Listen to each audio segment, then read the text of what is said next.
এক ভারতীয় অগ্নিকন্যা, যিনি বুঝিয়ে দিলেন যে একজন নারীর সফলতা, বুদ্ধিমত্তা ও পরিচালনার ক্ষমতা। তিনি আর কেউ নন, তিনি হলেন কর্নেল সোফিয়া কুরেশি। তিনি ভারতীয় সেনাবাহিনীর একজন উচ্চপদস্থ কর্মকর্তা ও ভারতীয় সেনাবাহিনীর সিগন্যাল কর্পসের একজন গর্বিত অফিসার।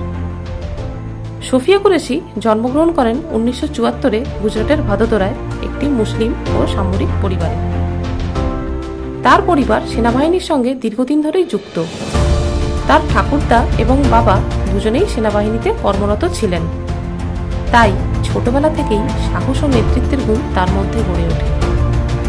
তিনি 1997 সালে মননমনিয়াম সুন্দরনাথ বিশ্ববিদ্যালয় থেকে বায়োকেমিস্ট্রি বা প্রাণ রসায়নে স্নাতকোত্তর ডিগ্রি অর্জন করেন। পরে চেন্নাইয়ের অফিসার্স ট্রেনিং একাডেমি থেকে 1999 সালে কমিশনপ্রাপ্ত হন এবং ভারতীয় সেনাবাহিনীর সিগন্যাল কর্পসে যোগদান করেন। তার কর্মজীবনের শুরুতে তিনি কাশ্মীরের মতো অঞ্চলে কাউন্টার ইনসার্জেন্সি অপারেশনের মাধ্যমে গুরুত্বপূর্ণ ভূমিকা পালন করেন। এরপর জাতিসংঘ শান্তিরক্ষা মিশনে অংশ নেন তিনি 2006 সালে একজন মিলিটারি অবজারভার হিসাবে। তিনি হলেন এমন একজন কর্মকর্তা যিনি প্রথম ভারতীয় মহিলা হিসাবে এক বহুজাতিক সামরিক অনুশীলনে সেনাদলকে নেতৃত্ব দিয়েছেন। 2016 সালে তিনি লেফটেন্যান্ট কর্নেল পদমর্যাদায় থাকাকালীন বহুজাতিক সামরিক মহড়া এক্সারসাইজ ফোর্স 18-এ ভারতীয় 40 সদস্যের দলকে নেতৃত্ব দেন।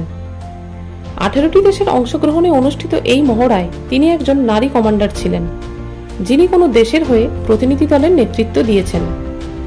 তিনি হলেন একমাত্র মহিলা অফিসার যেখানে এতগুলো দেশের পুরুষ অফিসারের সঙ্গে কাঁধে কাঁধ মিলিয়ে নেতৃত্ব দিয়েছেন।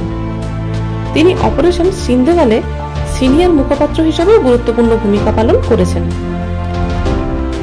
তিনি মানবিক খনি নিষ্ক্রিয়করণ ও শান্তিরক্ষা প্রশিক্ষণে দক্ষতা অর্জন করেন এবং পরবর্তীতে আন্তর্জাতিকভাবে প্রশংসিতও হন। তিনি প্রশিক্ষিত উন্নত মিলিটারি স্ট্র্যাটেজি ও কমিউনিকেশনসে এবং একাধিক গ্লোবাল মিশনে নেতৃত্ব দিয়েছেন। উন্নত সামরিক যোগাযোগ ও কৌশলে প্রশিক্ষিত এই অফিসার ভারতের প্রতিরক্ষার নেতৃত্বে নারীর অন্তর্ভুক্তির অনন্য দৃষ্টান্ত রেখেছেন। তার ব্যক্তিগত জীবনে তিনি কর্নেল তাজউদ্দিন বাগেওয়াদিকে বিবাহ করেছেন। এই অদম্য ভারতীয় সাহসী নারীর বহিঃপ্রকাশ ঘটে অপারেশন সিন্দুরের মাধ্যমে।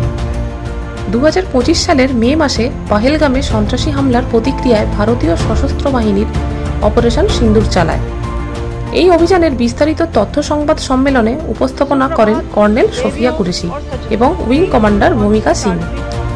এই সম্মেলনে কর্নেল সোফিয়া কুরেশি জানান যে পাকিস্তান ও পাকিস্তান অধিকৃত কাশ্মীরে অবস্থিত 9টি সন্ত্রাসী শিবির লক্ষ্য করে সফলভাবে ধ্বংস করা হয়েছে।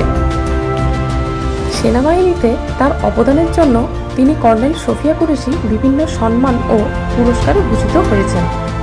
সেগুলির মধ্যে কিছু উল্লেখযোগ্য হল জাতিসংঘ শান্তিরক্ষা পদক, সেনা পদক ও বিশিষ্ট সেনা পদক। তিনি শৃঙ্খলা, সাহস ও অপারেশনাল শ্রেষ্ঠত্বের প্রতিচ্ছবি এবং নারীদের জন্য এক জীবন্ত অনুপ্রেরণা, এবং এখনো পর্যন্ত ভারতীয় সেনার ইতিহাসে নতুন নতুন মাইলফলক স্থাপন করে চলেছেন।